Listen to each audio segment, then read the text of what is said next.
Welcome, listeners, to the WION podcast. Hello, everyone. Okay, let's dive straight into something that's been circulating lately, kind of adding to the general unease, wouldn't you say? Definitely. We're talking about these warnings and prophecies popping up. Exactly. And there's one really specific story, our source material flags. We just want to quickly unpack what it is and, why it might be getting attention right now. Got it. So the core claim, based on what we've seen, centers on a woman and her husband.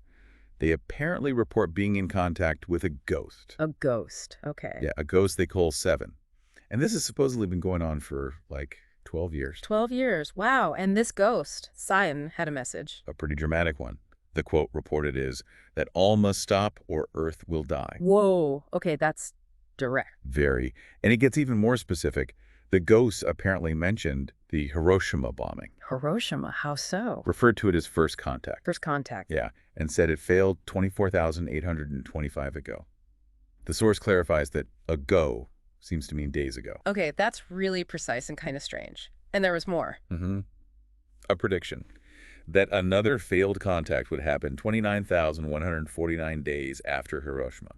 And someone did the math on that, The source did, yeah.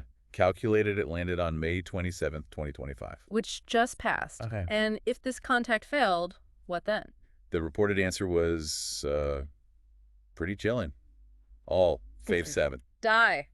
Except for 7 people. That seemed to be the gist. Yeah. And apparently the communication wasn't always easy to understand, sometimes in, like, ancient languages.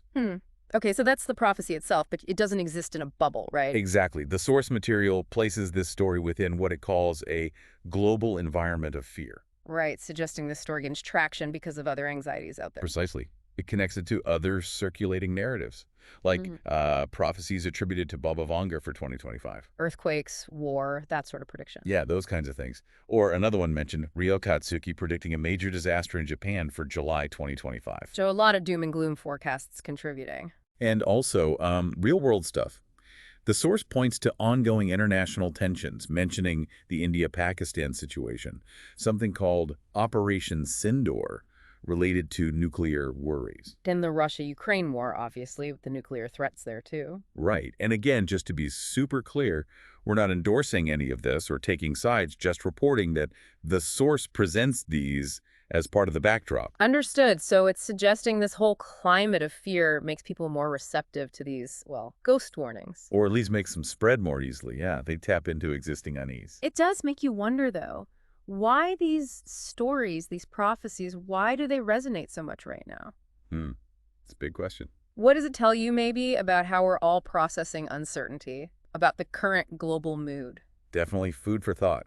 How we make sense of things when times feel unstable. Well, that's our quick look. Thanks for joining this deep dive. Yeah, interesting stuff to track. Stay tuned for more such intriguing stories to come.